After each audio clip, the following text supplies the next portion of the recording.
नमस्कार दोस्तों, आप सभी देख रहे हो अनुराग की वाणी यूट्यूब चैनल। अगर अभी तक आप सभी ने मेरे चैनल को सब्सक्राइब नहीं किया है तो नीचे दिए गए रेड कलर के सब्सक्राइब के बटन को दबाकर अभी के अभी चैनल को सब्सक्राइब कर लो, क्योंकि आप सभी को अब से मेरे चैनल पर रोज रात के 8 बजे एक कहानी सुनने को ज़रूर मिलेगी। तो जल्द से जल्द चैनल को सब्सक्राइब कर लो ताकि आप सभी के पास मेरी कहानी पहुंच जाए। तो बिना टाइम वेस्ट किए आज की कहानी को शुरू करते हैं। मौत तो आई पर मिली ना रिहाई तेरे प्यार के जाल से। कितनी आसानी से तू छोड़ गया मुझको अपने दिल से निकाल के। रात के 12 बजे एक सुरीले गाने की आवाज ने मुलपुरा गांव के वासियों को नींद से जगा दिया। गाने की आवाज सुन लोग घरों से बाहर निकलने लगे ताकि इतनी रात गए गाना गाकर उनकी नींद खराब करने के दोषी को फटकार लगाई जा सके। बाहर निकल आसपास पूछताछ की गई कि किस पर इतनी रात गए गाने का भूत सवार हुआ है, लेकिन किसी को कुछ मालूम नहीं था। गाने की आवाज अभी भी आ रही थी। गांव के सरपंच रमावतार ने अपने बेटे राघव वह भतीजे को गांव में जाकर यह पता करने के लिए कहा कि गाने की आवाज कहां से आ रही है। राघव व उसके चचेरे भाई अपनी बाइक पर पूरा गांव घूम आए, पर उन्हें गाना गाने वाली कहीं नहीं मिली। उनके मोहल्ले के लोगों की तरह ही गांव के अन्य सभी लोग भी घरों से बाहर निकल यही पता चलाने की कोशिश कर रहे थे कि गाना आखिर गा कौन रही है। ओ रमन, तेरी बिटिया को भी गाने का बहुत शौक है ना? तो कहीं वही तो नहीं अंदर बैठ गला फाड़ रही है? रमन के पड़ोसी दयाराम ने मजाकिया अंदाज में कहा। हाँ, मेरी बेटी के तो गले में स्पीकर फिट है ना, जो उसकी आवाज पूरे गांव में गूंजेगी। वैसे भी मेरी बेटी अपनी माँ के साथ ननिहाल गई हुई है। दया चाचा, आप भी कमाल करते हो, राघव ने बाइक पर बैठे बैठे कहा। ये गाना सुना आपने? कितनी सुरीली आवाज है, और वो वैदेही जब गाती है तो ऐसा लगता है जैसे हजारों मेंढक एक साथ टरटरा रहे हों। राघव की बात सुन दयाराम के साथ साथ वहां खड़े सब लोग हंसने लगते हैं। राघव! एक तरफ कुर्सी पर बैठे रमावतार राघव को आंखें दिखाते हैं। शर्म नहीं आती अपनी होने वाली पत्नी का मजाक उड़ाते हुए? रमावतार की कड़क आवाज सुनकर सब चुप हो जाते हैं, लेकिन राघव गुस्से में बाइक से उतरकर घर में जाते हुए अपने पिताजी की तरफ देखते हुए कहता है, हमने कल भी यही कहा था और आज भी यही कहते हैं कि ये शादी हमें स्वीकार नहीं है। यह कहकर राघव दरवाजा पटकते हुए अंदर चला जाता है। राघव के बर्ताव से रमन के चेहरे पर उदासी छा जाती है और वो सरपंच की ओर देखते हुए कहता है, रमावतार, अगर राघव इस शादी से खुश। रमावतार रमन को अपनी पूरी बात खत्म नहीं करने देता है, क्योंकि उसे पता था कि रमन क्या कहना चाहता है। देख रमन, वैदेही और राघव की शादी मेरे पिताजी और तुम्हारे पिताजी की आखिरी इच्छा थी। मैं अपने पिताजी की आखिरी इच्छा जरूर पूरी करूंगा, और रही राघव की बात तो धीरे धीरे उसे भी समझ आ जाएगा। रमन जानता है कि रमावतार के पिताजी जब जीवित थे तब भी वो उनकी हर आज्ञा का पालन करता था, और उनकी अंतिम इच्छा को वो पूरा ना करे ऐसा तो हो ही नहीं सकता। रमन चाहता तो इस शादी को तोड़ सकता था, लेकिन उसकी बेटी इस शादी से खुश थी, इसलिए वो ऐसा नहीं कर रहा था। अगले दिन सुबह गाने वाली बात चर्चा का विषय बनी हुई थी। रमन की बेटी स्कूटी पर सुबह जल्दी अपनी माँ के साथ गाँव लौटी और लोगों को यूं काम धंधा छोड़कर बातें करते देखा तो असमंजस में पड़ गई। घर पहुंचने पर उसके पापा ने सारी बात बताई। तभी बाहर एक शोर समझ गया। बाहर निकलकर देखा तो सब लोग गांव की सीमा पर बने कुएं की ओर भागे जा रहे थे। रमन और उसका परिवार भी उस तरफ दौड़ पड़ा। वहां पहुंचकर देखा कि कुएं के किनारे पर एक लड़की की लाश पड़ी थी। धीरे धीरे पूरा गांव कुएं के पास इकट्ठा हो गया। सुबह जब हम पानी भरने आए तो हमने कुएं में इस लाश को देखा। एक महिला गांव वालों को बता रही थी। चाची ने हमें बुलाया और हमने इसे कुएं से बाहर निकाला। कुएं के पास रहने वाले भीरू ने जवाब दिया। वो और उसका साथी पूरी तरीके से भीगे हुए थे। गांव का ये कुआं लगभग 50 साल पुराना था। गांव के लोग यहीं से पानी भर कर ले जाते थे। इस कुएं का पानी निर्मल और मीठा था।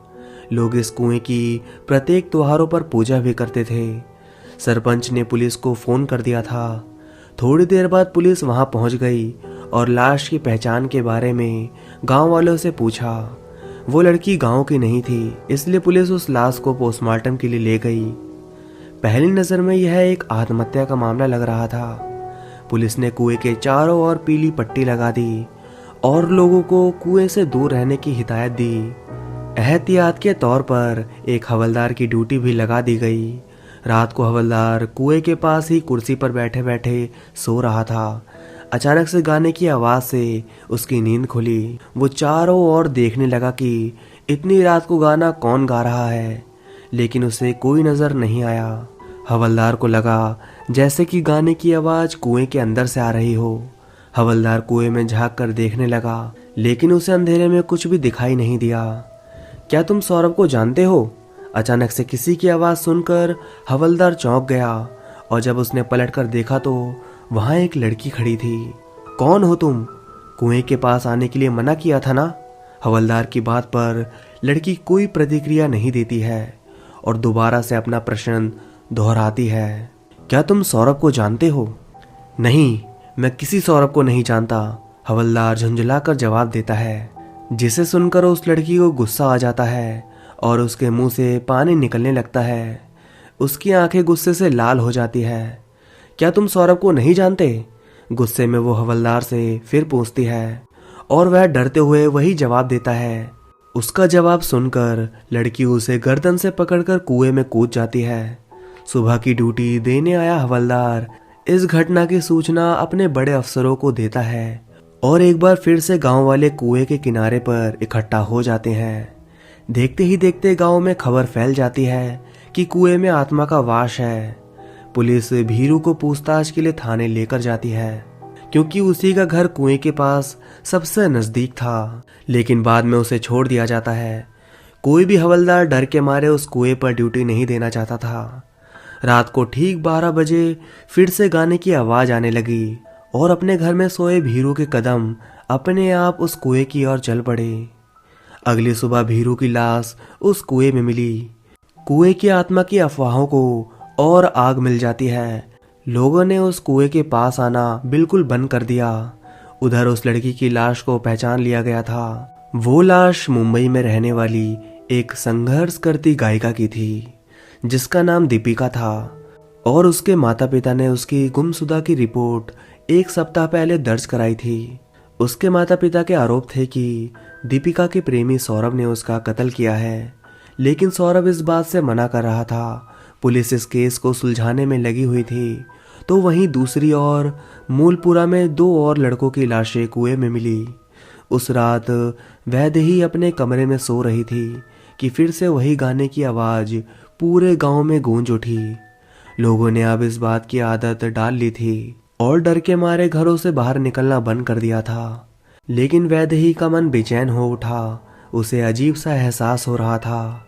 वैदेही उठकर घर से बाहर निकल आती है और तभी उसकी नजर राघव पर पड़ती है, जो कुएं की तरफ बढ़ रहा था। राघव, वैदेही उसे पुकारती है, लेकिन राघव कोई प्रतिक्रिया नहीं देता।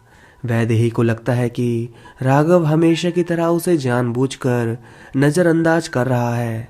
वह जानती थी कि राघव उससे शादी नहीं करना चाहता है।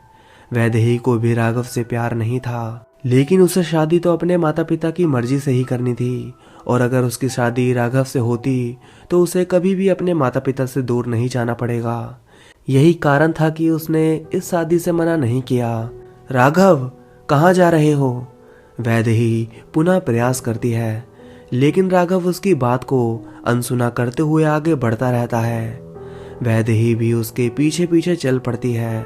राघव कुएं के पास जाकर रुक जाता है और वैदेही यह देखकर घबरा जाती है।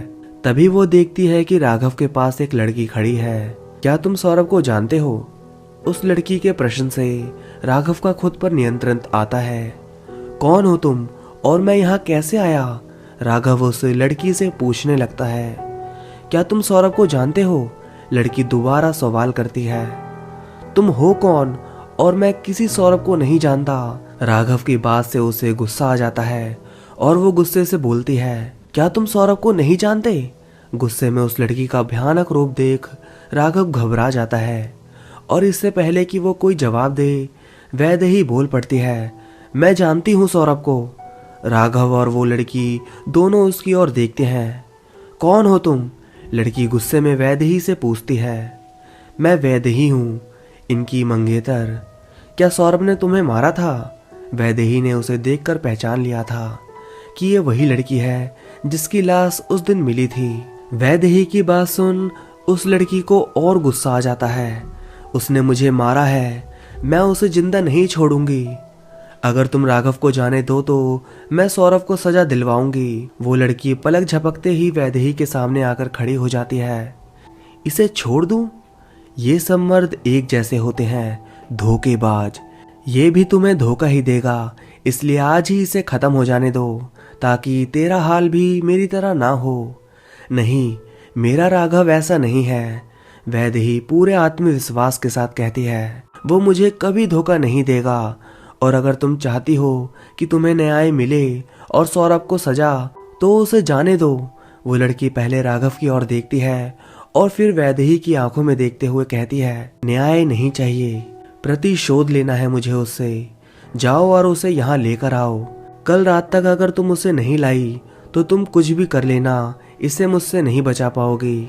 इतना कहकर वो लड़की हवा बनकर कुएं में चली गई। राघव तुम ठीक तो हो ना? वैदेही राघव के पास आकर पूछती है। हाँ मैं ठीक हूँ, पर मैं यहाँ कैसे आया? और वो लड़की? राघव, वो उसी लड़की की आत्मा थी जिसकी लाश उस दिन कुएं में मिली थी। तुम उसी के वश में थे, तभी इसलिए यहाँ तक चले आ गए। वैदेही उसे सारी बात बताती है। तुम यहाँ कैसे आई? मुझे कुछ अजीब सा लग रहा था, इसलिए मैं घर से बाहर आ गई। तभी मैंने तुम्हें इस ओर आते देखा और तुम्हें आवाज लगाई, लेकिन तुम रुके ही नहीं। तब मैंने तुम्हारा पीछा किया। राघव कुछ देर तक उसे देखता रहता है और फिर हाथ जोड़कर कहता है, थैंक यू वैदेही। अगर आज तुम ना होती तो दूसरे लोगों की तरह मेरी भी लाश मिलती। वैदेही राघव के होठों पर अपना हाथ रख देती है। ऐसा मत बोलो राघव, मेरे रहते तुम्हें कुछ नहीं हो सकता। फिर कुछ देर दोनों ऐसे ही खड़े रहते हैं।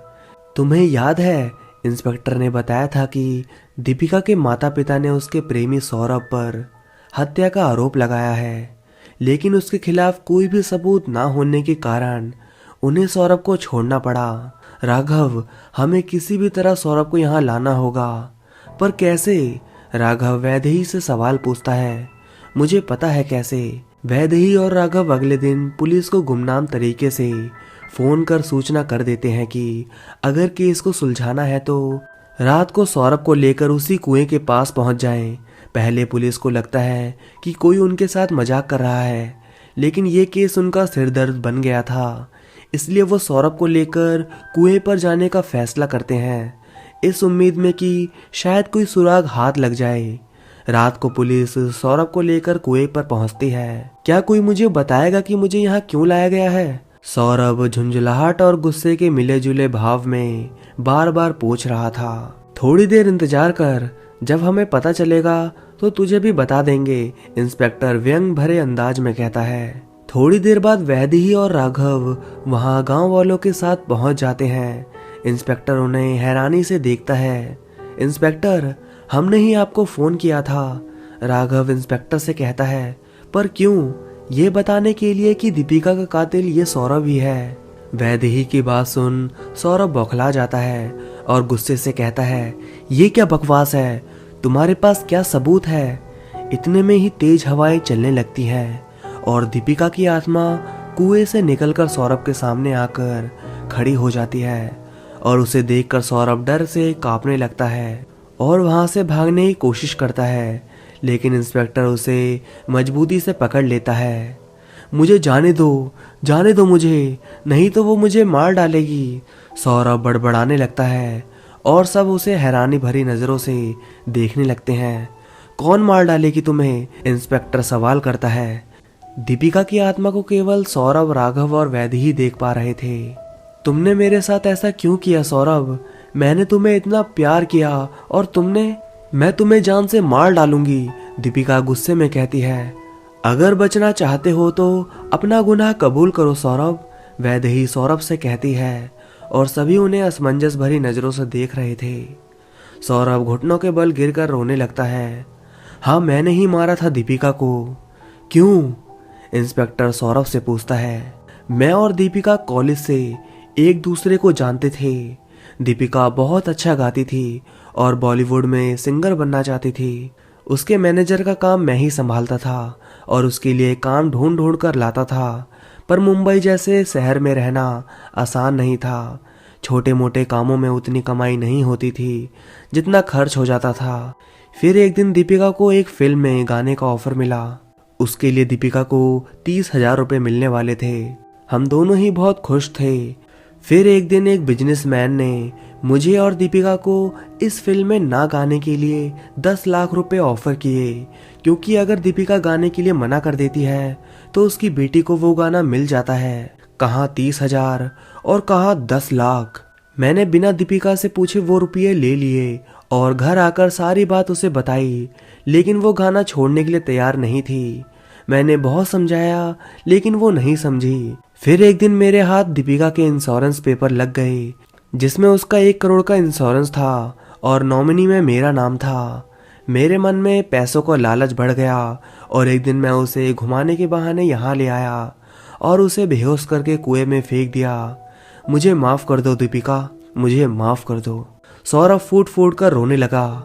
चल अब तू ये रोना धोना जेल में करना। इंस्पेक्टर उसे ले जाने की कोशिश करता है, लेकिन दीपिका उसे गले से पकड़कर कुएं में लेकर कूद जाती है। सब हक्के बक्के से देखते रह जाते हैं और जब तक सौरभ को कुएं से बाहर निकाला जाता है तब तक उसकी सांसें थम चुकी होती हैं।